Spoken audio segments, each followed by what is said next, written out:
Hello, thank you for joining with me. We are in A Course in Miracles, Workbook for Students, Part 2 of the workbook, Lesson 236 in Part 2 of Part 2, What is Salvation? I rule my mind, which I alone must rule. I have a kingdom I must rule. At times it does not seem I am its king at all. It seems to triumph over me and tell me what to think and what to do and feel. And yet it has been given me to serve whatever purpose I perceive in it. My mind can only serve. Today I give it service to the Holy Spirit to employ as He sees fit. I thus direct my mind, which I alone can rule, and thus I set it free to do the will of God. 32. To do the will of God here seems to mean to serve the Holy Spirit's purpose in the world as He sees fit. Father, my mind is open to your thoughts and closed today to every thought but yours. I rule my mind and offer it to you. Please accept my gift, for it is yours to me. I apologize, I threw in that please. And now we will read the commentary by Robert Perry and Alan Watson. I rule my mind, which I alone must rule. This is the commentary. This is by Alan Watson. If the secret of salvation is that I am doing this to myself, the reason that is salvation or good news is that it means there are no inimical external forces imposing themselves on me. It's just my own mind screwing up. And if that is true, there is hope, because nobody is running my mind but me. Therefore, I can turn things around. My mind is my kingdom, and I am king of my mind. I rule it. Nobody and nothing else does. Yes, it's true that at times it does not seem I am its king at all. At times. For most of us, it seems more like most of the time. My kingdom seems to run me and not the other way around, telling me what to think and what to do and feel. A Course in Miracles is a course for kings. It trains us how to rule our minds. We've been letting the kingdom run wild instead of ruling it. We've made the problem, projected the image of the problem, and then we've blamed the image for being the problem. As the text says, we've reversed cause and effect. We are the cause. We made the effect. And now we think the effect is causing us. So we need a course in mind training that teaches us we are the rulers of our minds. The mind is a tool given to serve us. It does nothing except what we want it to do. The problem is that we have not been watching what we've asked the mind to do. We've asked for separation. We've asked for guilt and being guilty. We've asked for death. And the mind has delivered as asked. We've given it over to the wild insanity of what the ego and the result of the ego's world we live in. So we need to see that. Stop doing it, and give the mind service to the Holy Spirit instead. That raises a question for me. If I am supposed to rule my mind, how is giving it to the Holy Spirit doing that? To give the mind to the service of the Holy Spirit is said here to be the way I thus direct my mind. The answer is actually quite simple. There are only two alternatives: ego or Holy Spirit, fear or love, separation or union. The Holy Spirit is not a foreign power ruling over me. He is the voice of my own self, as well as the voice for God. He is the voice of both Father and Son, because Father and Son are one, with one will, capital W. The call to rule my mind is not a call to total self-reliant independence. the king as me all by myself. That is the ego version of ruling the mind. The call to rule my mind is a call to total dependence, to total self, capital reliance. Reliance upon the self, capital S, that is shared by all. I have the choice between the illusion of independence,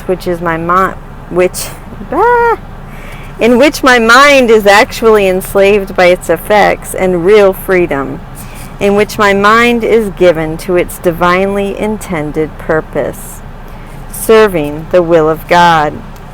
Who can deny that our experience of being independent minds is actually an experience of slavery, with our kingdom telling us what to do, think, and say?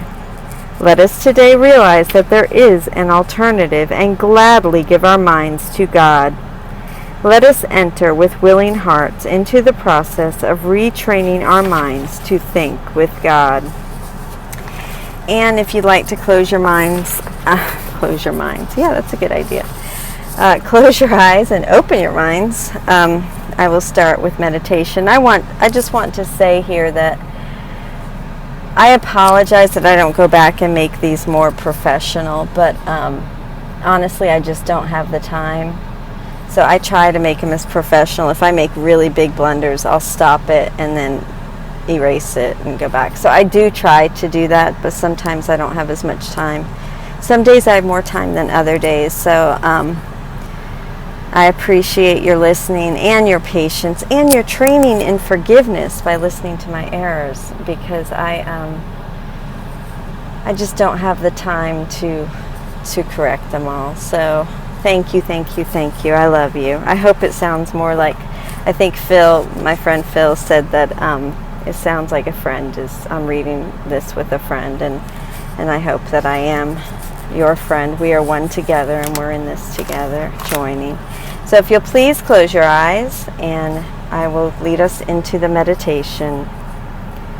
I rule my mind, which I alone must rule. Father, my mind is open to your thoughts and closed today to every thought but yours. I rule my mind and offer it to you. Accept my gift, for it is yours to me.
Thank you for joining with me in the meditation. We will pick up in What is Salvation. Please read this section or listen to my YouTube video in its entirety today. We are in paragraph 3, sentences 3 and 4. By not supporting them, it merely lets them quietly go down to dust, and what they hid is now relieved, an altar to the holy name of God, whereon His word is written, with the gifts of your forgiveness laid before it, and the memory of God not far behind. And I will now read the commentary. When we stop supporting the mind's illusions and they fall down into dust, what is left? What they hid is now revealed. I don't know why I'm saying relieved. What illusions are gone, what remains is truth. So not what, but yeah, when illusions are gone, what remains is the truth. And the truth is a wonderful reality within ourselves. Instead of the malice, pettiness, and evil we fear to find within us, we find an altar to the holy name of God, whereon His word is written. The truth that lies behind all the masks, the misdirection, the subtle deceptions of the ego, is an altar to God within my own heart, a sacred place, an ancient and eternal holiness. There are treasures lying before this altar, and they are treasures I have put there. They are the gifts of my forgiveness, and it is only a short distance, a moment of time, from this place to the memory of God Himself. The discovery of the holy altar to God within my mind is the result of doing nothing, of failing to continue my support of the ego's illusions, of refusing any longer to give my mind to the ego and its purposes. The discovery of what is true about me and the memory of God that follows from it all grow out of my willingness to question the illusions and let them go. I do not need to build the altar or rebuild it. It is there behind the mists of self-deception. The way to truth is through the exposure of the lies that hide it. Deep within me, communion with God continues uninterrupted, waiting only that I turn from the lies that tell me otherwise. I can turn to that altar now. I can brush past the curtains that hide it and enter God's presence and find myself waiting there. Thank you so much for joining with me in lesson 236. I rule my mind, which I alone must rule. I love you.